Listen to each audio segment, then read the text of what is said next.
निवेदन है, कृपया बाकी लोग बैठ जाए। भारतीय जनता पार्टी के जिलाध्यक्ष श्रीमान पुष्पराज सिंह जी से आग्रह है कि आप माननीय पुष्कर सिंह धामी जी का आपसे आग्रह है कि भारतीय जनता पार्टी की सरकार बनने वाली है, एनडीए की, तो भाई ये चुनाव में क्यों खड़े हैं? क्यों इतने सारे अनाप शनाप आरोप लगा रहे हैं, झूठे आरोप लगा रहे हैं, मनगढ़ंत आरोप लगा रहे हैं? ये केवल और केवल अपने परिवारों को बचाने के लिए, अपने भ्रष्टाचार को छुपाने के लिए भाइयों बहनों, ये अपने पापों को छुपाने के लिए। अब तो इनके पास मिश्रा जी, आप कह रहे हैं गोमती के किनारे हम लोग हैं, गोमती का ये तट है, गोमती मैया छोड़िए, गंगा मैया भी इनके पाप नहीं धो सकती है, इतने पाप इन्होंने किए हैं भाइयों बहनों। इसलिए मैं आपसे कहने के लिए आया हूँ, उत्तराखंड देवभूमि को एक गौरव प्राप्त हो गया कि ये जो जनसंख्या की बात आ रही है, डेमोग्राफिक चेंज की बात आ रही है, तुष्टीकरण की बात आ रही है, और कहते हैं कि जो एसटी, एससी और ओबीसी का आरक्षण है, ये आरक्षण कर्नाटका में एक वर्ग विशेष ने अपने चहेते वोट बैंक को दे दिया है। जानते हैं ना भाइयों बहनों, ये उत्तर प्रदेश के अंदर भी षड्यंत्र करने वाले हैं। लेकिन मोदी जी ने कहा है कि मेरे जिंदा रहते हुए कभी भी एसटी, एससी और ओबीसी का आरक्षण मैं खत्म नहीं होने दूंगा, चाहे उसके लिए मुझे कुछ भी करना पड़ेगा। भारतीय जनता पार्टी का एक एक कार्यकर्ता इसके डटकर विरोध में खड़ा होगा।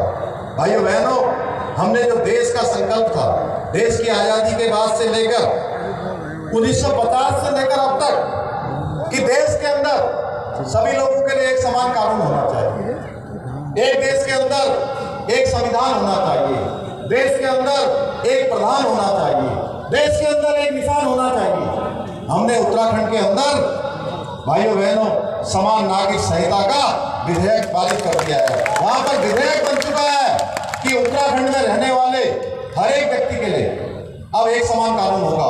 वो किसी वर्ग का होगा, किसी जाति का होगा, किसी धर्म का होगा, किसी संप्रदाय का होगा, किसी भी पंथ को मानने वाला होगा। अगर देवभूमि उत्तराखंड में है, इसके अंदर समान नागरिक संहिता की गंगोत्री जाएगी, पूरे देश के अंदर सबके लिए एक समान कानून होगा। भाइयों बहनों, वही हमने धर्मांतरण का एक कठोर कानून उत्तराखंड में बनाया है, दंगा रोकने के लिए कानून बनाया है, लैंड जिहाद के खिलाफ हमने उत्तराखंड में ऐतिहासिक कार्रवाई की है। भाइयों बहनों, आपने देखा होगा, शांति, समानता और सौहार्द उत्तराखंड राज्य के अंदर स्थापित किया है। एक छोटा सा दंगा हुआ था, आपने देखा होगा हल्द्वानी में, कुछ लोगों ने प्रयास किया था। भाइयों बहनों, वहाँ पर किस प्रकार के कानून ने काम किया था, ये उत्तराखंड के लोगों को या देश के लोगों को, उत्तर प्रदेश के लोगों को, बदलापुर के लोगों को बताने की आवश्यकता नहीं है। सबने देखा है किस प्रकार से काम हुआ है। अब देखें कि आज चुनाव किन किन के बीच में हो रहा है।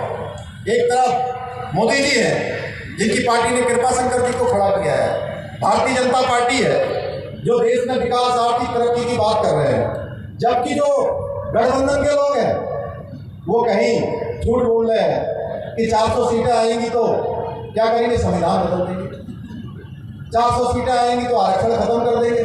अरे भाई, मैं कहना चाहता हूँ, मोदी जी संविधान पर आस्था और विश्वास रखने वाले हैं। देश के अंदर पहली बार संविधान दिवस मनाने का काम मोदी जी ने किया है। भाइयों बहनों, संविधान में लिखा हुआ अनुच्छेद 44 में समान नागरिक संहिता की शुरुआत करने वाली पार्टी भारतीय जनता पार्टी है। उत्तराखंड से इसकी शुरुआत हो गई है, मोदी जी के नेतृत्व में शुरुआत हो गई है। मोदी जी की गारंटी के रूप में ये गारंटी पूरी हो रही है। बाबा साहब के सपनों का भारत बनाने का काम कर रहे हैं। कहते हैं संविधान बदल देंगे। अरे भाई, 400 के लगभग तो आज भी भारतीय जनता पार्टी और समर्थक दलों की, एनडीए की सीटें हैं। ये 400 सीटें जो हम मांग रहे हैं, मोदी जी मांग रहे हैं, ये संविधान बदलने के लिए नहीं कर रहे हैं। ये जो गरीब कल्याण की योजनाएं हैं, इनको उस समुदाय को भी दे दिया, अपने चहेते वोट बैंक को भी दे दिया। भाइयों बहनों, देश के अंदर ये मॉडल लागू नहीं होने देना है। इसलिए हमने संकल्प लिया है कि देश के अंदर भारतीय जनता पार्टी का एक एक कार्यकर्ता संकल्प लेकर एसटी, एससी और ओबीसी के आरक्षण में कोई भी घुसपैठ नहीं करने दी जाएगी। भाइयों बहनों, इन लोगों ने इनका इनहेरिटेंस टैक्स लगाने की बात की है, यानी कि एक एक व्यक्ति की जो संपत्ति है, जो मेहनत से कमाई हुई संपत्ति है, उसको ये स्कैन करेंगे, उसमें टैक्स लगाएंगे, और जब उनके बाद उनको बच्चों को मिलने की बारी आएगी तो उसमें से 55% जो उनकी संपत्ति है उसको ये सरकार आने पर जब्त कर लेंगे। और कहते हैं कि पहला अधिकार जिनका देश के संसाधनों में है। आपको पता है मनमोहन सिंह जी ने क्या कहा था?